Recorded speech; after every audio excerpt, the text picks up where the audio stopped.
Om Namo Bhagavate Sri Ramanaya. Seattle Satsang would like to add to the celebrations by chanting and reading the meaning of Sri Ramana Chatvarimshat. Vande Sri Ramana Rishehe Acharyasya Padabjam Yo me darshayadisham Bhantam Dvantamatitya. I bow down at the lotus feet of the Master, the seer, Sri Ramana, who showed me God shining beyond the darkness. Kataya nijaya kalusham harata karunani dinaruna shaila jusha khagavahana bhashita tattvavida vrishavahana mauna rahasya brita. Treasure house of compassion, he resides at the foot of the Aruna hill. By his own conversation, he removes the turbidity. He knows the essential truth of the expositions of the one who rides on the swan. He carries in him the secret of the silence of the one mounted on the bull. गणराण्मुखसूरि सभा गुरुणा गुणसञ्चय रत्नमहोदधिना घनगूढसहस्रकरेण यता तनुकञ्चुकगुप्तमहामहसा. Master of the assembly of scholars headed by Ganapati, he is like a great ocean hoarding the gems of excellent qualities. Like the sun concealed by a cloud, he hides his great effulgence in his body, which acts as an armor. चतुरेण चलेन्द्रियनिग्रहणे पटुना परकीयगुणग्रहणे चलवर्जितमौनसमाधिजुषा बलतर्जितभीकरकामरुषा. Skilled in controlling the vacillating senses, he is an adept in recognizing the merit of others. Reposing in a concentrated silence, devoid of any pretense, his strength is a threat to the terrifying lust and anger. जठरं समये परिपूरयता कठिनं व्रतमद्रितटे चरता जशकेतनशस्त्रदुरापहृदा कृषिमात्मविबोधविदौ ददता. He arranges to feed the stomachs in time while practicing his austere penance on the slope of the hill. His heart is inaccessible to the arrows of Cupid, and he carries on with his labor of awakening the self. भवभीकरवारिनिधिं तरता करतामरसेन सुपात्रवता स्वदृशादिकशीतलकान्तिभृता भयमङ्घ्रिसरोजजुषां हरता. He crosses across the terrifying ocean of existence. His lotus-like hand suffices as a good utensil for his use. He removes the fear of those who resort to his lotus feet with his gaze, very cool and lovely. नमतामतिभक्तिमतां निधिना घनतापविदूननसन्निधिना यतिधर्मततिं परिपालयता परितश्चतमो विनिवारयता. A treasure to those who bow down to him with exceeding devotion, his presence drives away the intense misery. Maintaining the tradition of the ascetic code of conduct, he puts an end to the gloom all around. फणिनायकवर्ण्यगुणौघभृता भणितिः प्रियसप्यधिता भणता बहुमानवशादयता सुखिता अवमानततेरविदूनवता. He carries with him a stream of virtues fit to be extolled by the leader of the serpents. He speaks words that are endearing, true, and helpful. He does not derive pleasure in being honored, nor is he disheartened when insults are heaped on him.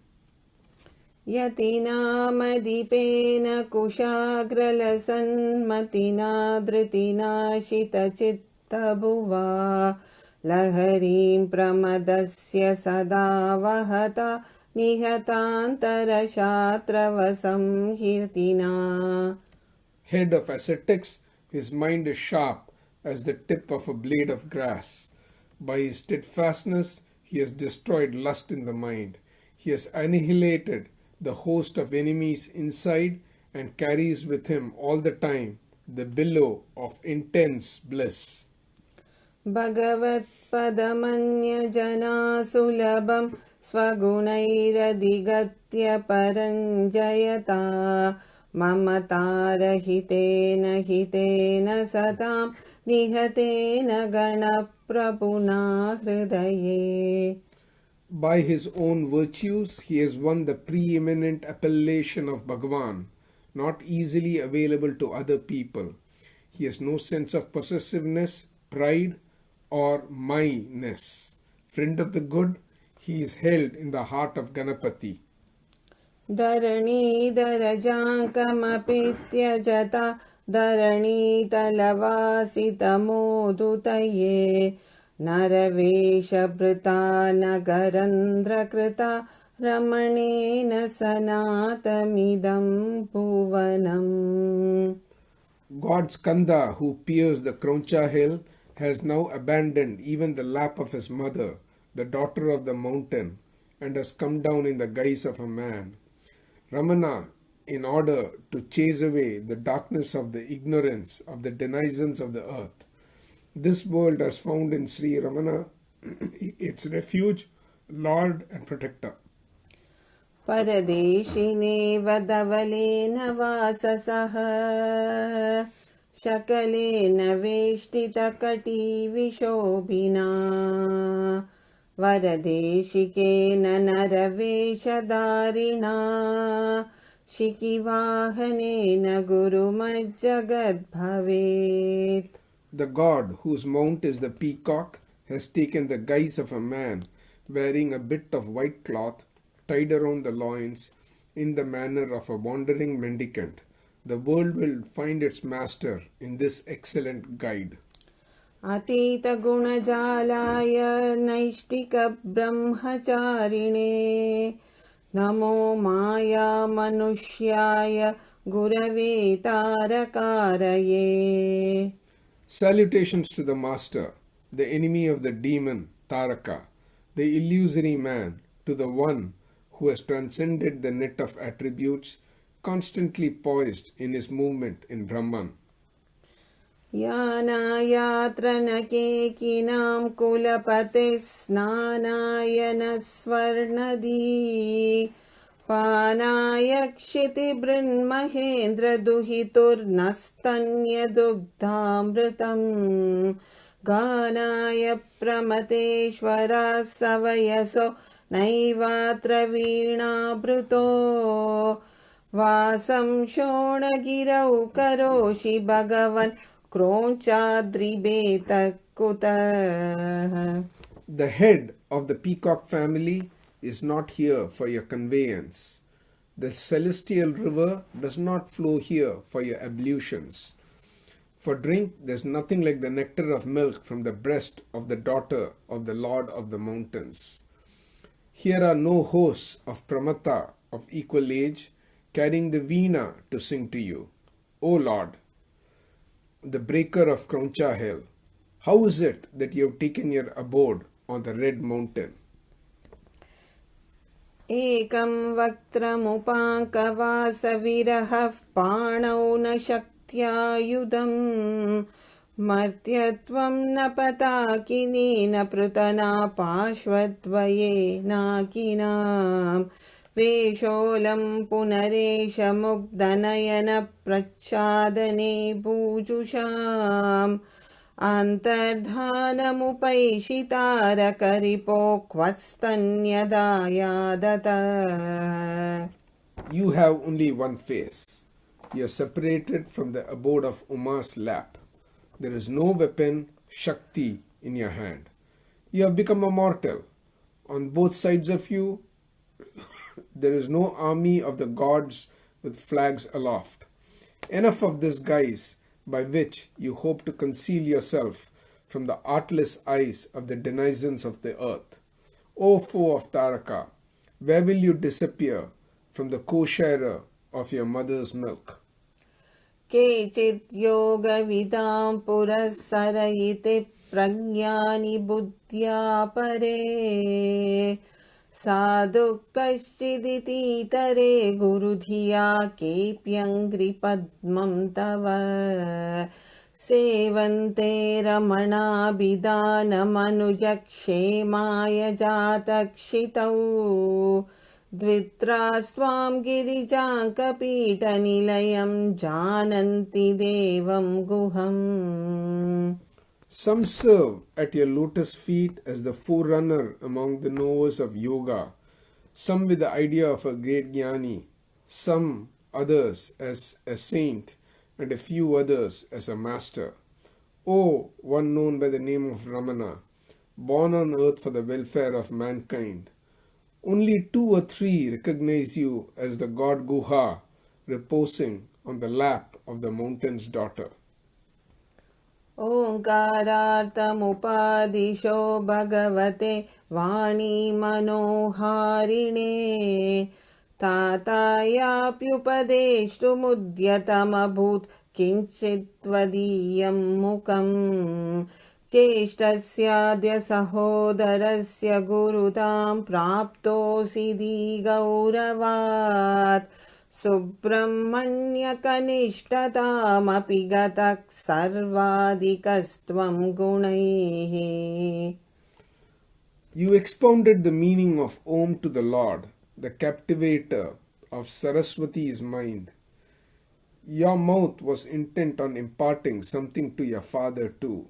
By your weighty wisdom, you have now come out as the master of your elder brother.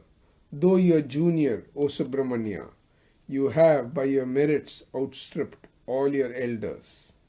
यत्पूर्वं श्रुतिपारदर्शिदिषणो द्वैपायनोऽध्यारुहत् पश्चाद्वोदकलाविदूततिमिरः शङ्कापहः शङ्करः तत्सम्प्रत्यखिलावनीतलजुषामाचार्यसिंहासनम् देवत्वां प्रतिवीक्षते नरतनो गीर्वाणसेनापते.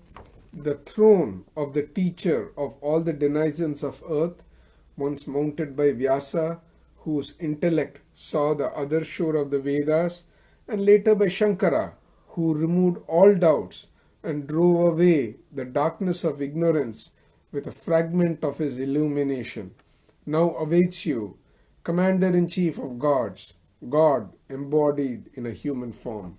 धर्मेनाशमुपागते त्रिभुवने पर्याकुले पापतः प्रज्ञाने परितो गिरां पतिमुदा सञ्चार्यमाणे जनैः सद्भावे परमेश्वरस्य च पितुः सन्देहडोलाङ्गते द्वीपकैतवमध्यकेकितुरगस्त्वामन्तरा सताम्.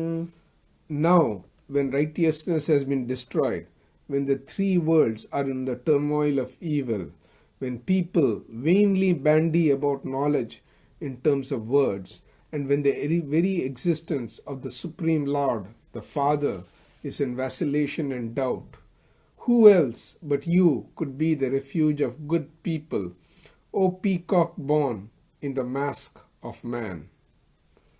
वैराग्यं तव वित्तमस्तु करुणां शक्नोषि हातुं कथम् दूष्यस्तेस्तु समुद्यमः पितृपदध्यानं च किं तादृशम् कामस्तेस्तु विगर्हितो विनमतां रक्षा च किं गर्हिता स्कन्दच्छद्ममनुष्य किन्नु समयं कञ्चित् समुद्वीक्षसे.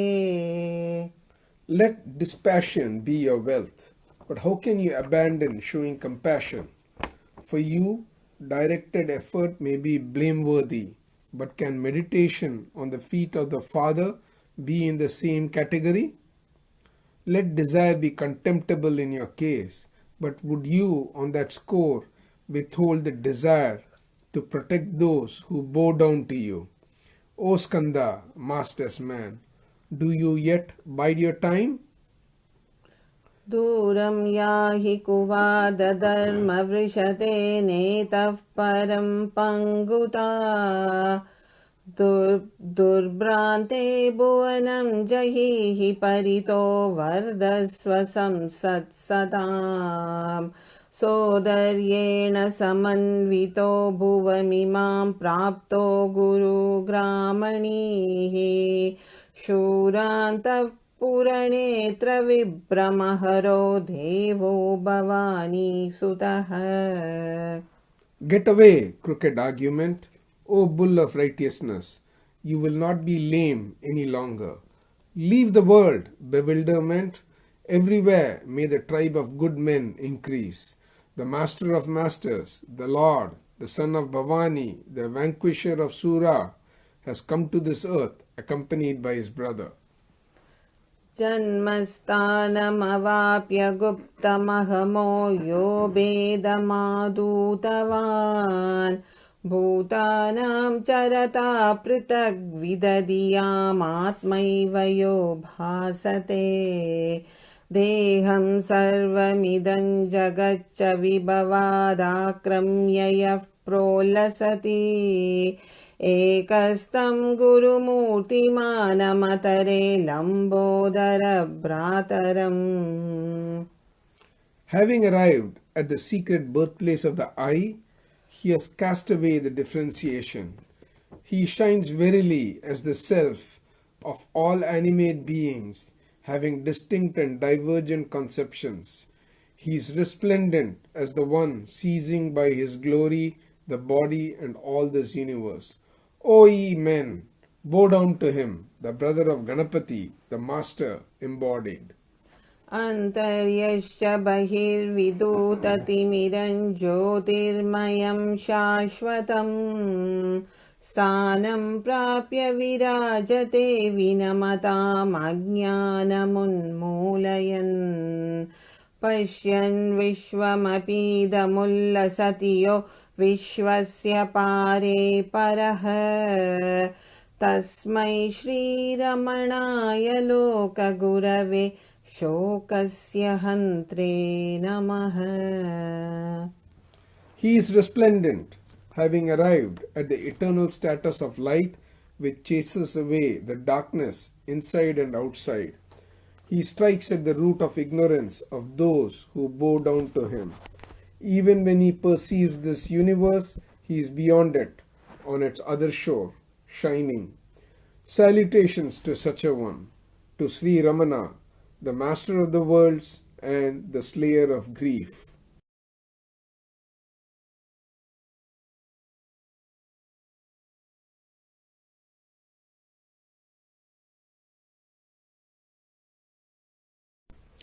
Now we will read about one of Bhagavan's devotees, Krishna Bhikshu, from the Periya Puranam.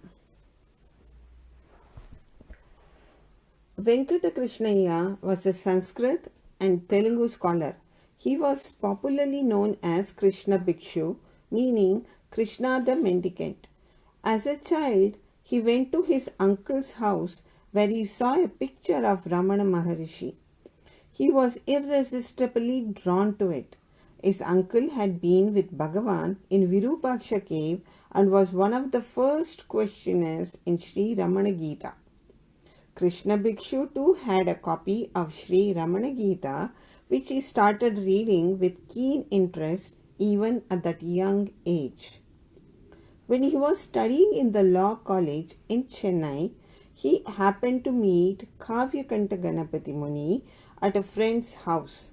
He observed Kavyakanta's oratorical skills, poetic genius, humility, erudite scholarship, and his powerful presence, and was immediately drawn to him.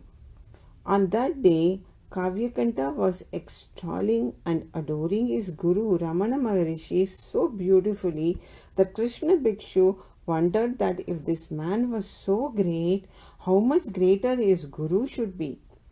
This encounter instilled in him a yearning to go to Ramanashramam.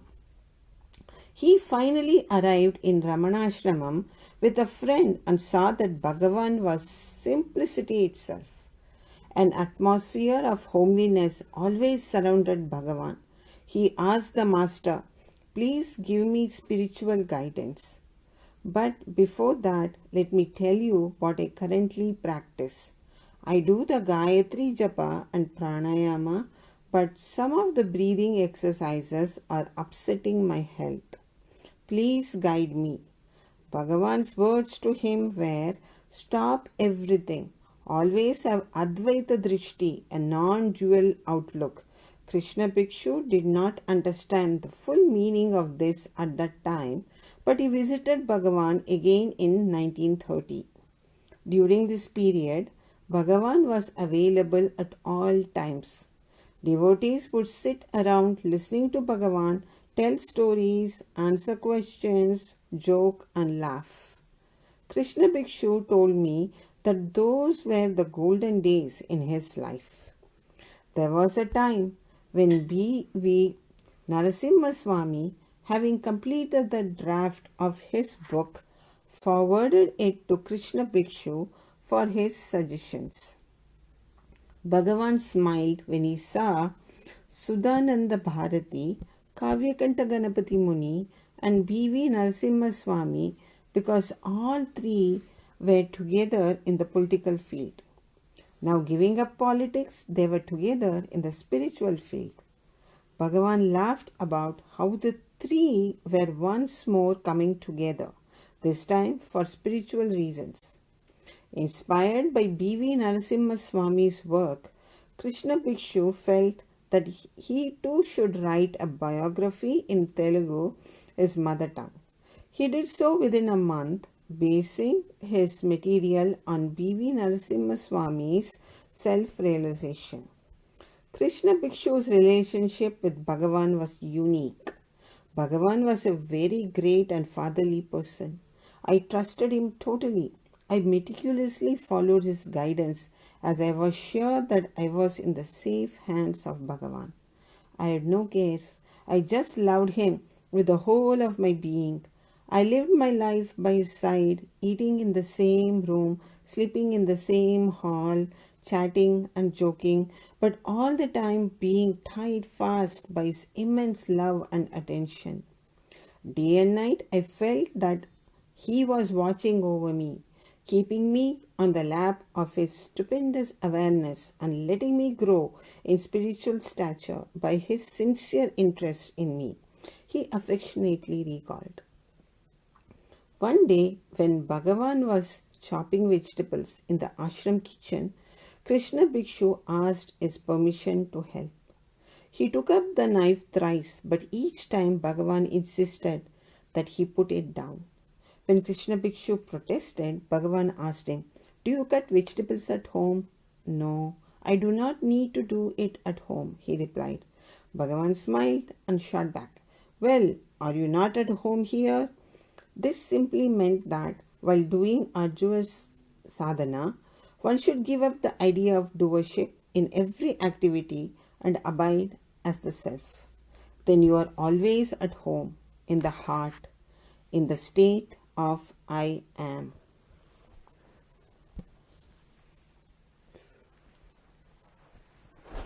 On another occasion, Krishna Bhikshu appealed to Bhagavan. Bhagavan, formerly whenever I thought of you, your form would appear before my eyes. But now it does not happen. What am I to do? You can remember my name and repeat it, Bhagavan advised. Name is superior to form, and in due course, even the importance of the name will disappear. Continue your spiritual pursuit, and then the pure I alone, will throb resplendently in your heart of its own accord. While Bhagavan was not rejecting the efficacy of name or form, At the same time, he has proclaimed the importance of the eternal truth of I am. After Bhagavan dropped his body, like all old devotees, Krishna Bhaksho left the ashram and wandered from one city to the other, staying with some friends who generously offered their hospitality. When I came to the ashram and began calling back all the old devotees, someone suddenly suggested, "How about Krishna Bhikshu?" On hearing the name, I thought he was a Buddhist monk and must have passed away during Bhagavan's lifetime. Then I learned that he was Munagala Venkataramayya's son-in-law's brother. I wrote to Munagala's daughter Kamakshi, got his address, and invited him to Ramanashramam. When he arrived, he admitted, "Ganeshan, I do not have any money." "That is immaterial, sir. Please stay here," I replied. His integrity was truly inspiring. He used to receive a money order of 27 rupees every month and sent by some kind friend. He insisted on giving 20 rupees to the ashram and kept 7 rupees for himself. My regard for him grew in leaps and bounds. This austere man was a jewel in the Ramanashramam crown, but many people took no notice of him because of his simple appearance. Yet, this exalted man had written Bhagavan's Telugu biography, Sri Ramana Leela, the play of Ramana, and had lived with the master from 1928. Now we will hand over to Arunachala Ashrama group.